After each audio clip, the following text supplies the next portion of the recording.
Good evening. Well, it's been 23, hasn't it? 2023. Yeah. You know, woof. We'll just say woof and move on. But some good movies came out at the very least. We got that going for us. Um, this is just kind of that wrap up. What was my favorite and what was not my favorite in 23. Pretty easy. What is the best new movie of 2023? Um, yeah, pretty easy, and I can easily say what the worst movie I saw this year was. So it's pretty definitive. First one, best movie, Oppenheimer. Come on now, that's just such a seriously good movie. Probably Nolan's best movie. It is just so good. The scope of how it weaves the tale is amazing. How that's a tough one because it's serious business. The subject matter and being almost 3 hours, probably 3 hours long. It just didn't feel like that. It was just such a. It was something was always happening that kept your attention, and the performances were so insane that it doesn't feel as long as it is. I know everybody is going to go for the lead, but man, Robert Downey Jr. kills it in that movie. He should get an Oscar nom for supporting actor, and heck, it's kind of like, geez, he's in so much screen time. It's kind of like they're co-heads, but both of them should win, easy. And that this movie might just snap up and win, the lion's share of the Oscars this year. With good, it should because it was so dang good. Second best movie of the other movie everybody talks about. I've not seen Barbie. It's on HBO Max now. I might give it a shot. It's Barbie. It's not my thing. I do. I think apparently it punches higher than its. Punches above its weight. So I might check it out. My kiddo's been wanting to see it, and she's a bit young for it, but. I might check it out on my own to see how it is. Worst movie is easy. Worst movie I saw. No, it's pretty bad. Exorcist Believer. That's a movie that I downright tell people, please don't watch it. It's terrible. It is insulting to the audience. It's insulting to the source material. Yeah, and it's the 50th anniversary of The Exorcist coming out, and that's all you give. The movie's not scary. It has no. You don't like any of the characters, any of the actions, any of the characters do don't matter. They insult the source material. They misuse. They misuse their legacy characters. My goodness. She's in it. Mom's in it 10 minutes, says some stupid dialogue, and then gets stabbed in the eyes. And, so it's just not very good. I did appreciate the Super Friends Avengers Assemble group of religious people. It was very ham-fisted and very clunky. That's the problem with the movie. David Gordon Green is a good comedy director. And comedy and horror, there's a fine line between those two. That's why he was very good at Halloween. I liked all his Halloweens. But something serious like The Exorcist, don't get a comedy director. Get somebody.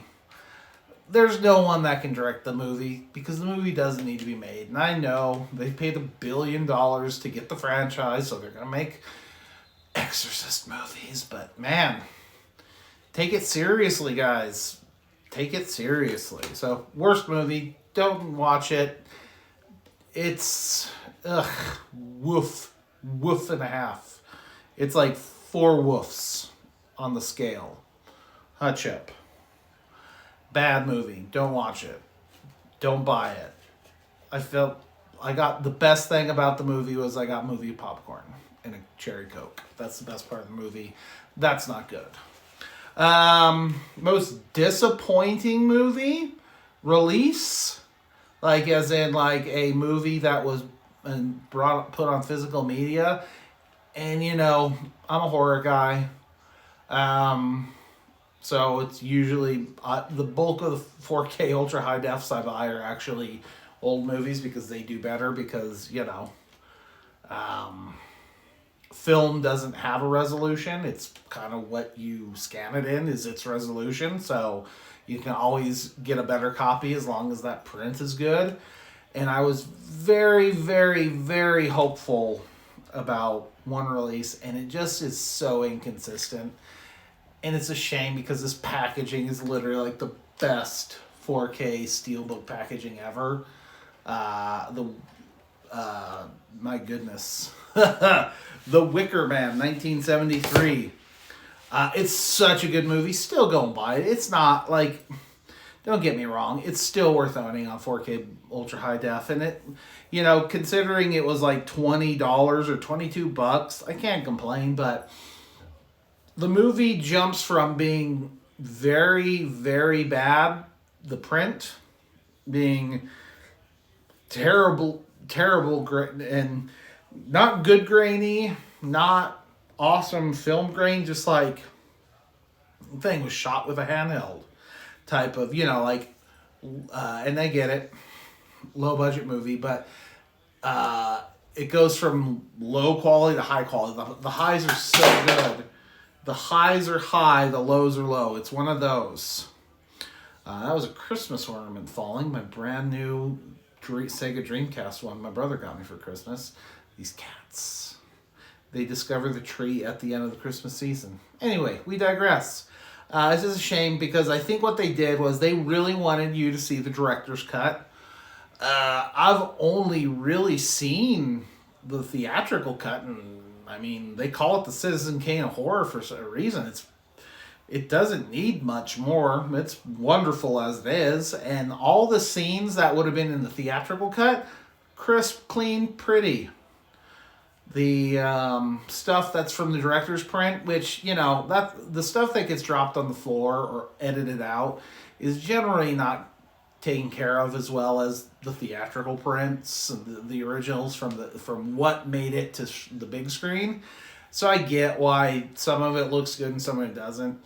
It just detracts at certain points. And actually, scene one is when the detective is giving that hymnal at church or whatever, something like that. He's presenting something at a church, and it just looks bad, and it just kind of off-puts from the start, and then it goes up. Then it goes down. But what other amazing horror movie has Christopher Lee in a kilt? Songs. It's one of those movies that's like, it's so scary and all the scary stuff takes place during the day. So that's super cool. That's kind of people think that's like a newer thing, but no, man. Wicker Man was killing it 50 years ago. So anyway, disappointing print. What, baby boy? Come here. This is Chip. He barks. He's a corgi. Corgis bark. But anyway, disappointing release. Still go watch the movie. Still watch it on that print. It's fine.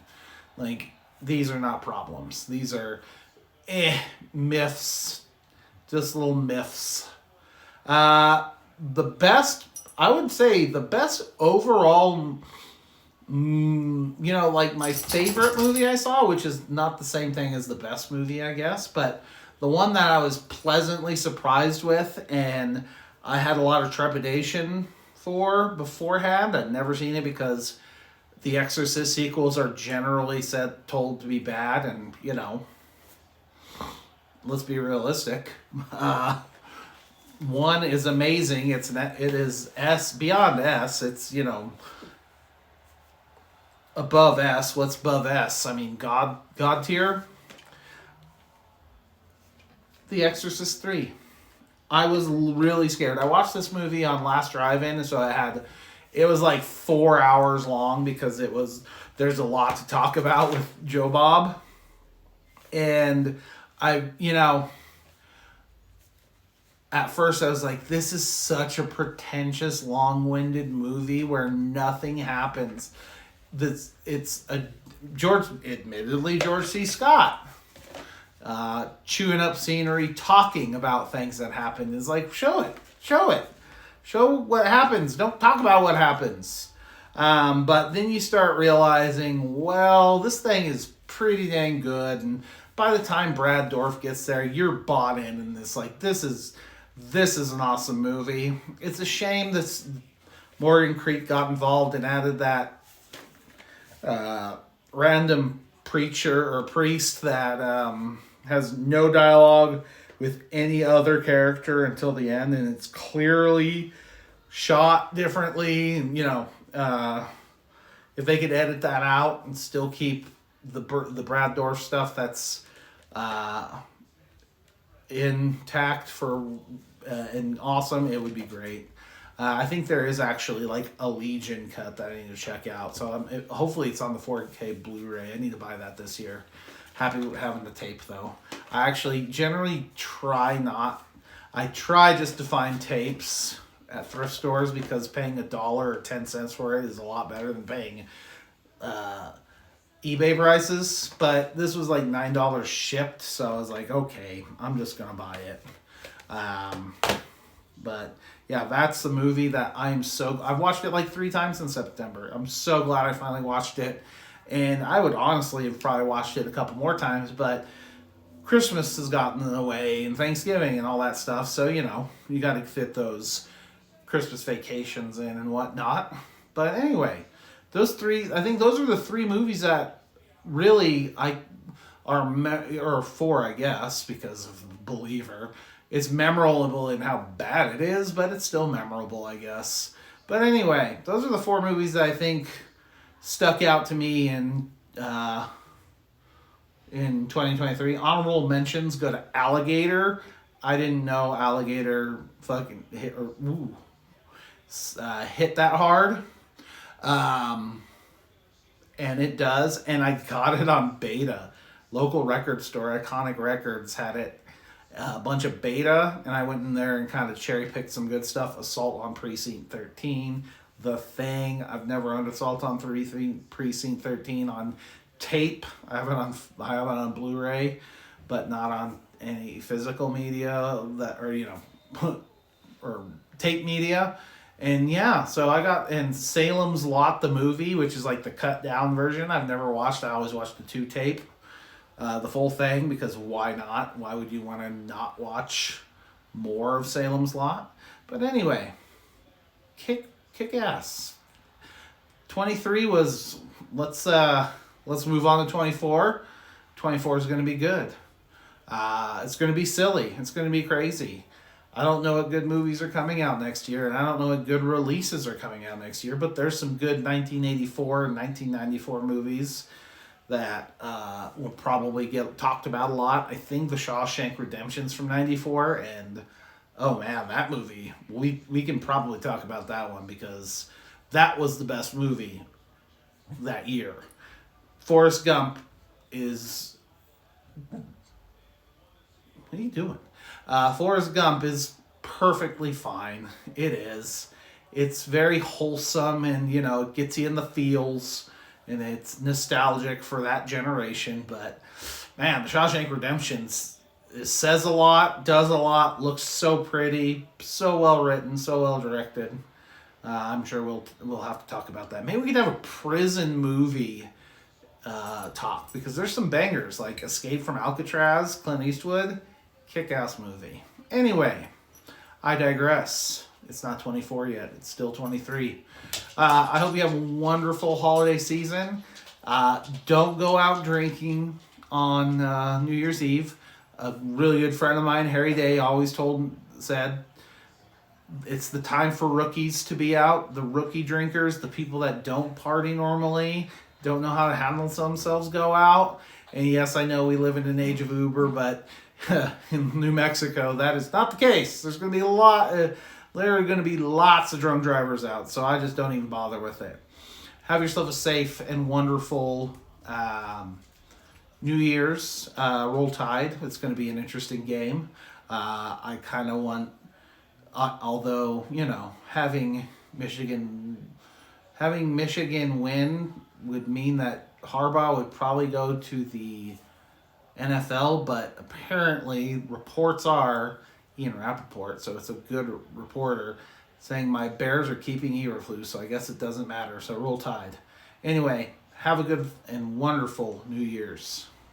Thank you.